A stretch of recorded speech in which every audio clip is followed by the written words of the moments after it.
Another day dawns on our hero Zulgold, but boy are his pockets a little light. With only 2,950 gold, he's a long way from leaving Durotar. So what can he do in order to get the money machine really cranking?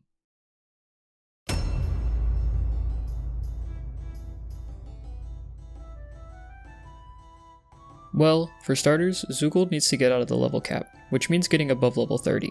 From there, Zulgold should start getting exponentially stronger than the enemies of Durotar, possibly opening up some new gold farming options. Right now, the market price for copper ore has jumped to a little over 4 gold apiece. Silverleaf at a little over 3 gold each, and Earthroot and Peacebloom are bringing in a little under 3 gold. So while Zulgold grinds out some mat runs for gold and levels, let me explain some potential gold farms he might have in the future. In the northwestern corner of Durotar, there is a group of elementals warring with each other. From my account, there are approximately 24 furious earth guards that will allow you to mine the copper from them.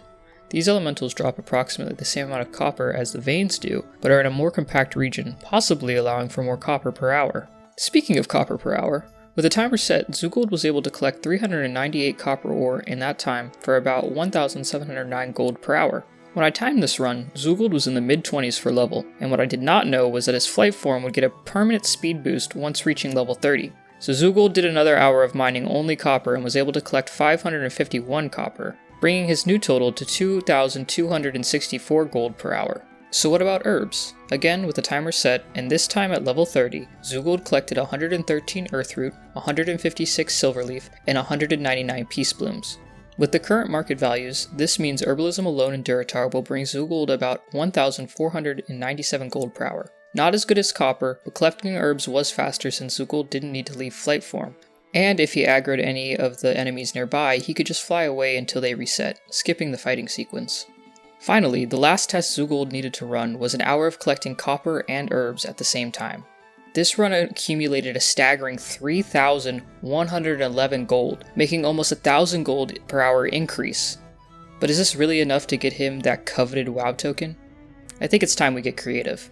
You see, while farming copper, there was one foaming sea elemental on the eastern coast of Durotar that had beef with Zulgold.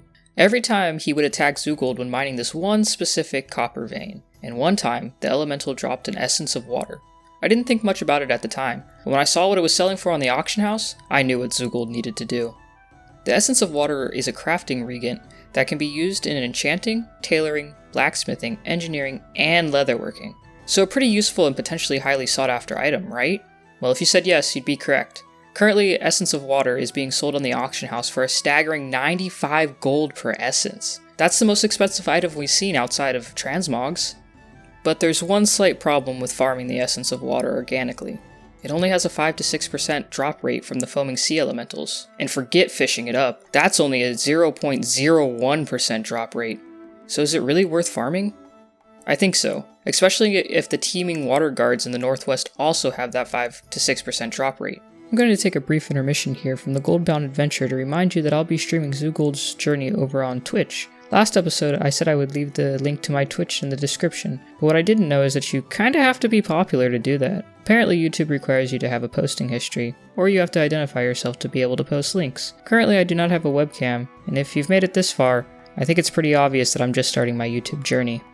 So if you want to watch Zulgold in real time, the link to my Twitch is now on screen. Feel free to search Midnight Vortex 3 over there as well, and it'll be the channel with the same profile icon as I have here on YouTube. Once again, that's Midnight Vortex 3 over on Twitch. I also stream various games with my friends if that's something that piques your interest. And again, thank you for choosing my video out of all the videos here on YouTube. Now that we know what Zulgold should probably be farming for materials, what about transmogs? Well, from my research, it doesn't seem that there are any rares in Durotar that drop any items that are worth an absorbent amount of gold in the transmogging world. But fret not, Zulgold can still use these rares to his advantage. In the time it took to trial all the gold per hour runs, Zulgold has now reached level 35, and with that comes great power. He can now one-shot enemies, however, like all things in WoW, as I've come to notice, there's a trade-off. Zulgold can one-shot enemies, but he's getting significantly less experience gain from farming materials and defeating enemies. Mining copper and gathering herbs now only gives him about 100 XP each, but defeating rares still gives a decent amount of experience at about a 100 XP per rare. So it's safe to say that the leveling progression is about to slow dramatically. With the power to one-shot enemies of Durotar as Zulgold tries new farming techniques with the furious earth guards, I'd like to take time to explain a few more rules that I think I didn't cover well in the first episode. We know that Zulgold can't leave Durotar until he's able to purchase a WoW token, but some other things Zulgold cannot do is use the Zeppelins. Even when he unlocks his first WoW token, he cannot hop on a Zeppelin to unlock a new area. Zulgold must first unlock all of Kalimdor before deciding to move into a new continent. Now, deciding is a bit of a loose term, as Zulgold will have areas unlocked through a random number generator. When he reaches the point of being able to progress to a new area, those new areas will be assigned a number to them, and a random number generator will pick where Zulgold goes next. Another part of the challenge that I don't think I explained was the armor and weapons. Just like gold earning rules, Zulgold cannot buy from the auction house, but he can buy from vendors. He's also allowed to keep any items that drop from enemies that might suit him. This might start becoming a challenge within itself, as this means Zulgold is limited to only the armor that he can find, which is more than likely to be a lower level. Finally, I have recently learned about something called Chromie Time. Once again, I'm a retail noob and I have no idea what Chromie Time is or what its intended use is, but from what I've gathered, it can change the timeline you're playing in? I'm not completely sure actually, but I've decided not to use it for this challenge for that reason. That's subject to change though, especially if Zulgold comes across a time where it's absolutely necessary to use Chromie Time to continue his progression. After about 5 minutes of farming, I realized my error. The Furious Earthguards did not drop the same amount of copper as the Veins do. The Earthguards give 1 per, whereas the Veins give anywhere between 2 to 4 per. But then it happened. A Teeming Water Guard dropped an Essence of Water. So it's true, the 5 to 6% drop rate does apply here. Now it's time to go back to the drawing board.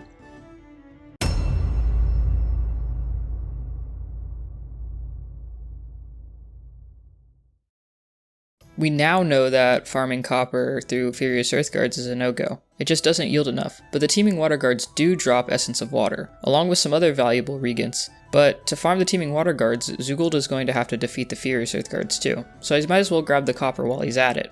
As for the other regents that dropped from these elements, there were Elemental Earth, Elemental Water, and Globe of Water, all fetching a pretty penny.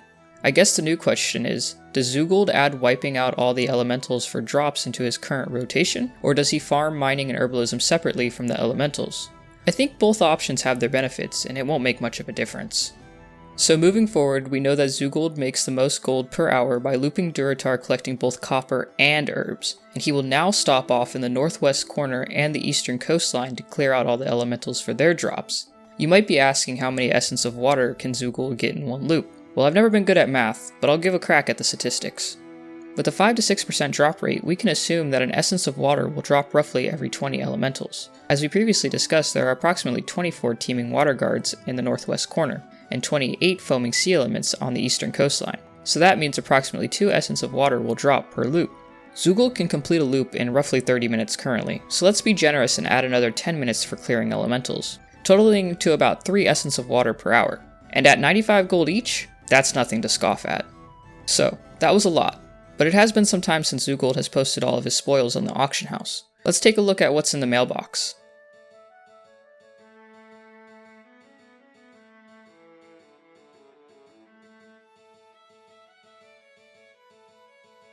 Oof. That's not the best turnout, and a lot of the armor pieces didn't sell. I think it has to do with the eye level being lower than what's currently being listed on the auction house. So Zulgold will list them for a lower market value and hope for better results. It's long overdue for Zulgold to grind out some serious mat runs around Durotar, and what better way to do that than with this new loop? Since the armor pieces from the rares aren't selling that well, and Zulgold doesn't need to worry about levels as much now that he's surpassed that level cap, the new loop isn't going to include the rares.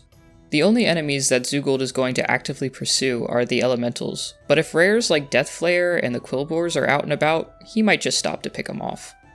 Although the challenge has just begun, Zulgold is really feeling the weight of his pockets. Or rather the lack thereof, really. With his new total now at 13,599 gold, he's feeling the pressure. He not only needs to work fast, but he also needs to work efficiently. Durotar has more to offer than what he's gotten out of it this far, right? There's gotta be something missing. Wait a minute.